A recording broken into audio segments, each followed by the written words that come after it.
What is it that makes the United States different from other countries in the world? Now, there are a lot of things you could cite. The United States very early on had a written constitution, for example. You could find a lot of things that distinguish it.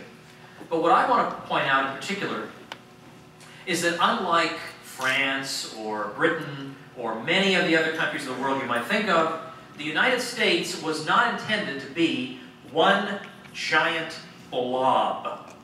It was rather thought to be a collection of societies. That's what makes it different.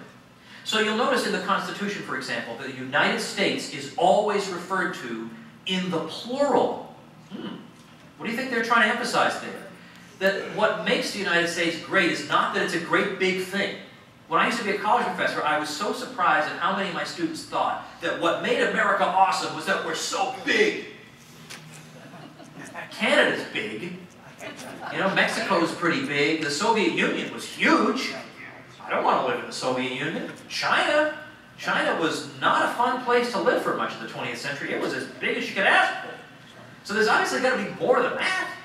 No, it's not that. In fact, there are plenty of places in the world that are very small, that are wonderful places to live. So it's not size. In fact, if anything, the larger the unit gets, the more dysfunctional it gets. No, what makes it different is that it's a collection of societies, each of which is supposed to be self-governing. That was the purpose of the American Revolution. No taxation without representation was merely a subset of the more general principle, leave us the heck alone in our domestic affairs. That was the principle of the Revolution. Hear, hear. Then we look at the whole history of the U.S. from the Declaration of Independence down through the Constitution. We see this principle repeated over and over again. The emphasis on the United States as being a plurality of things. It's not a single blob, it's a plurality of things. So the Declaration of Independence, everybody focuses on the all men are created equal part. And then everybody forgets the grievances and the rest of it.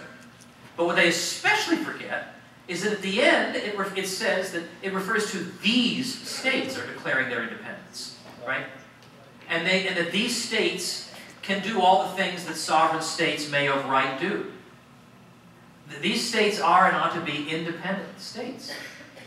Now, they did not say, this giant blob is declaring its independence from the British.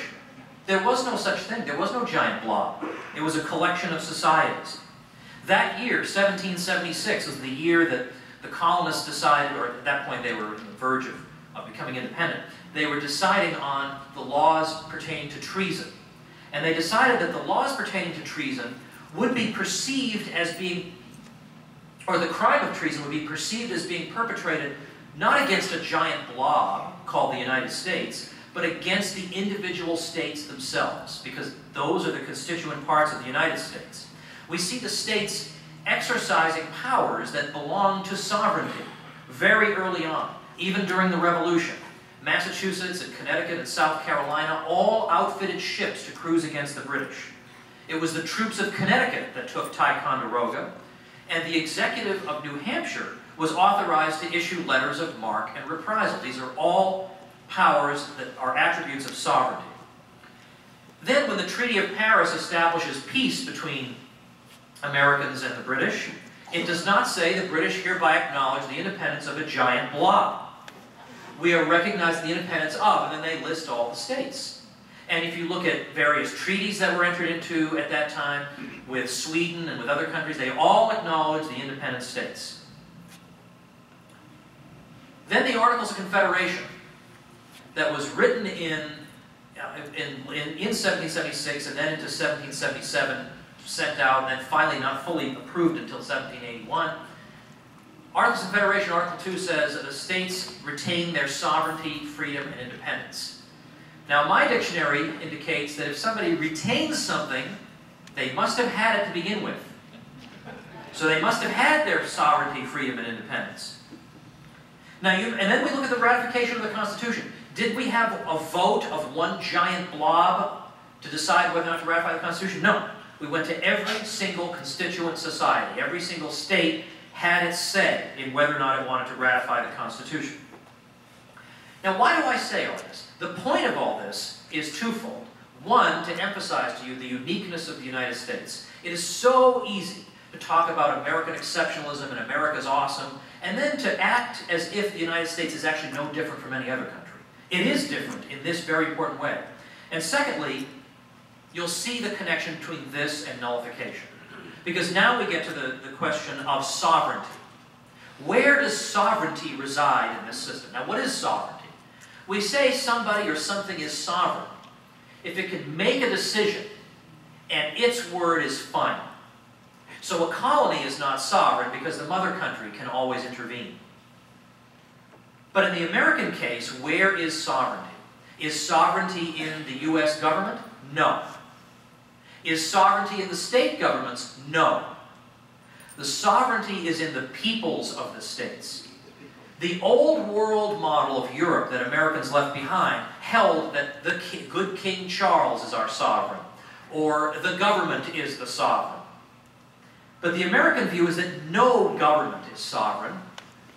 So when we talk about state sovereignty, that's just shorthand. What we're talking about is the sovereignty of the peoples of the states. And again, notice I'm saying peoples of the states. I'm not saying the people. I'm not talking about one undifferentiated blob. I'm talking about the people of New Hampshire, the people of Virginia, the people of North Carolina. Those peoples are sovereign. And those sovereign peoples apportion their sovereign powers between state and federal governments. Now, given that sovereignty resides there, given that in their sovereign capacity, these peoples voted to ratify the Constitution and create this federal government as their agent, it therefore follows, as a matter of strict logic, apart from the constitutional arguments I could make, that these sovereigns, if sovereignty is to mean anything, retain the power in the last resort to prevent their own creation from destroying them. That's where nullification comes from. That there is no... Don't talk to me about, I believe in state sovereignty, but I don't believe in nullification. Then you don't understand the definition of words. Because if you are sovereign, then you do have the power in the last resort to say, no, you, my creation, cannot do that to me, your creator. That's what the sovereignty is.